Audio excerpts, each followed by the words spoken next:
नमस्कार, मंगल भवन चैनल में आपका स्वागत है। मैं आचार्य प्रिया मंगल भवन से। कैसे हैं आप? कमेंट में बताना ना भूलें। आपको मिलेगा आपकी उम्मीद से बढ़कर। कैसा होगा कर्क राशि के जातकों के लिए ये जून 2025 का महीना? ग्रहों का गोचर क्या आपके फेवर में होंगे? चलिए जानते हैं। ज्योतिष में ग्रहों की स्थिति के अनुसार कर्क राशि के जातकों के लिए ये महीना उनकी उम्मीद से कई अधिक अच्छा रहने वाला है, क्योंकि महीने की शुरुआत में मंगल आपके राशि में होकर आपके स्वभाव में गुस्से को बढ़ाएंगे, जो आपके रिश्तों के लिए अच्छा नहीं है। इसीलिए यहाँ तो आपको सावधानी रखनी होगी। उसके बाद 7 जून से मंगल आपके दूसरे भाव में केतु के साथ होंगे। ये दोनों ग्रह अंगारक योग का निर्माण करेंगे। ये भी अच्छी स्थिति नहीं है, इसीलिए आपको अपनी वाणी पर बहुत ही नियंत्रण रखने की ज़रूरत होगी।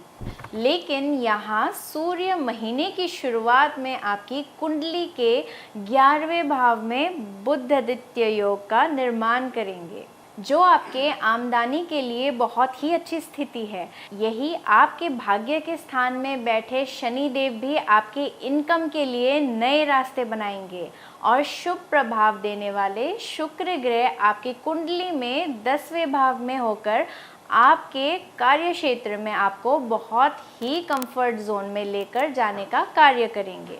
यानी आपको अपने कार्य स्थान पर कार्य करने में प्रसन्नता होगी। स्वास्थ्य की दृष्टि से इस महीने आपको थोड़ा सतर्क रहने की ज़रूरत है, क्योंकि महीने की शुरुआत में मंगल आपके राशि में होंगे, जो आपके गुस्से के लेवल को बढ़ाएंगे।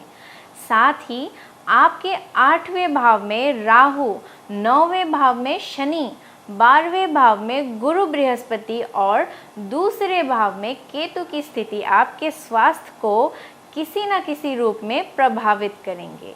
इसीलिए आपको सावधानी से अपनी सेहत का ध्यान रखना होगा।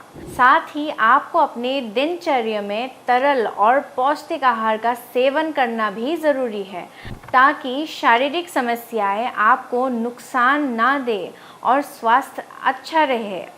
आर्थिक स्थिति के बारे में हम ये कह सकते हैं कि ये महीना आपके लिए कुछ उतार चढ़ाव से भरा रहने वाला है, क्योंकि आपकी कुंडली के 8वें भाव में राहु, दूसरे भाव में केतु और 12वें भाव में गुरु बृहस्पति विराजमान रहेंगे। इससे आपके खर्चों में तेजी रहेगी, यानी आपके खर्च लगातार होते रहेंगे, जो आपको परेशान करेंगे। लेकिन महीने की शुरुआत में सूर्य और बुध आपके कुंडली में 11वें भाव में आपके इनकम के सोर्सेस को बढ़ाने का काम करेंगे। करियर के दृष्टिकोण से ये महीना आपके लिए अनुकूल है, क्योंकि 29 जून तक शुक्र आपके 10वें भाव में और 10वें भाव के स्वामी यानी कि मंगल महीने की शुरुआत में आपकी राशि में और 7 तारीख से आपके दूसरे भाव में केतु के साथ हो जाएंगे। साथ ही आपकी कुंडली के 6ठे भाव के स्वामी गुरु बृहस्पति पूरे महीने आपके 12वें भाव में रहेंगे।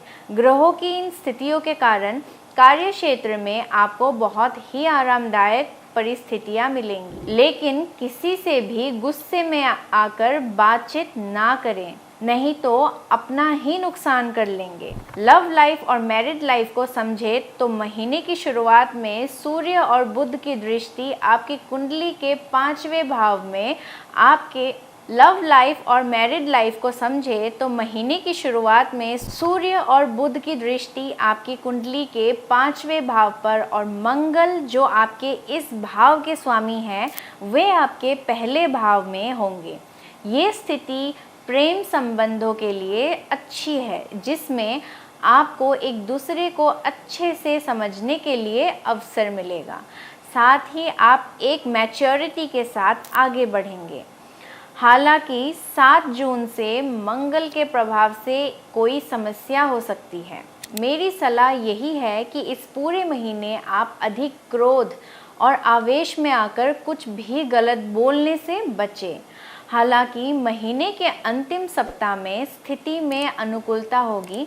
पारिवारिक पक्ष से ये महीना आपके लिए औसत रहेगा, क्योंकि आपकी कुंडली के चौथे भाव में स्वामी शुक्र 29 जून तक आपके 10वें भाव में होकर आपके चौथे भाव पर दृष्टि रखेंगे और महीने की शुरुआत में मंगल की दृष्टि भी आपके चौथे भाव पर होगी।